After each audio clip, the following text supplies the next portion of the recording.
Tension and temper ended very peacefully tonight in a Napa church. It was a quiet protest to today's Skinhead rally, billed as the Aryan Woodstock.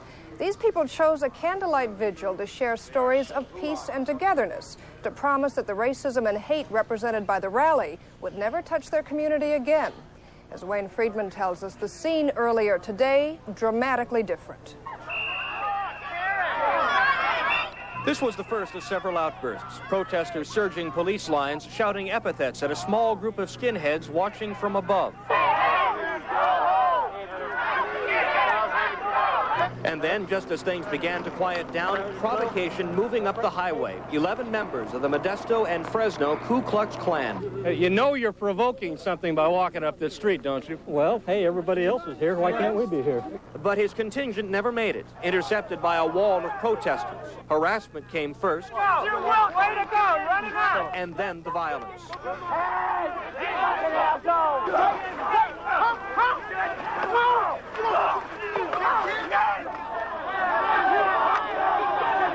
Police estimate about 500 protesters braved the rain to turn out. The John Brown Anti-Klan Committee, the Radical Women, the Freedom and Socialist Club, and on and on.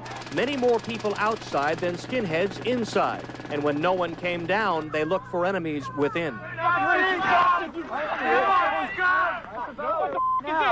This man beaten and stoned for wearing a Confederate flag.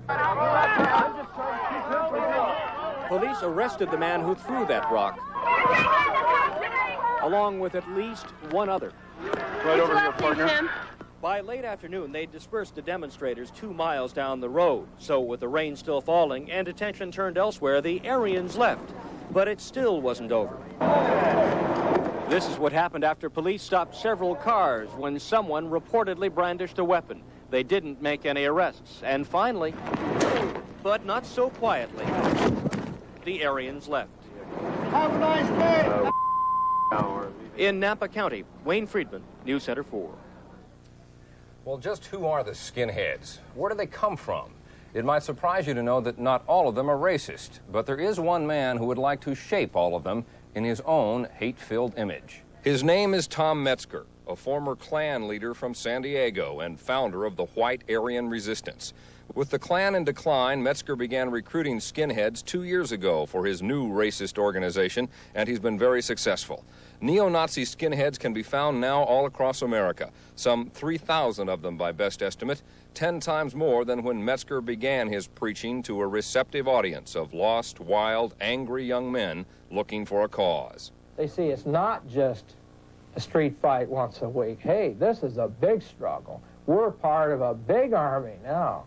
3 skinheads have been charged in the random shooting of a black man in Reno in December. Skinheads are charged with beating an Ethiopian man to death with baseball bats in Portland in November. One had literature from Metzger on him when arrested. Skinheads threatened to lynch a black teacher in San Jose. Kenneth Allen was convicted of that crime and is unrepentant. They were taking our jobs, our land, our money, and leaving, original Americans out in the cold. Most of these youngsters come from broken homes. They are throwaway kids. They're kids with no future. They're kids who've dropped out of school. They're full of rage. They're full of hate. The man behind many skinheads, Tom Metzger, organized today's rally in Napa, though as far as we know, he did not make an appearance.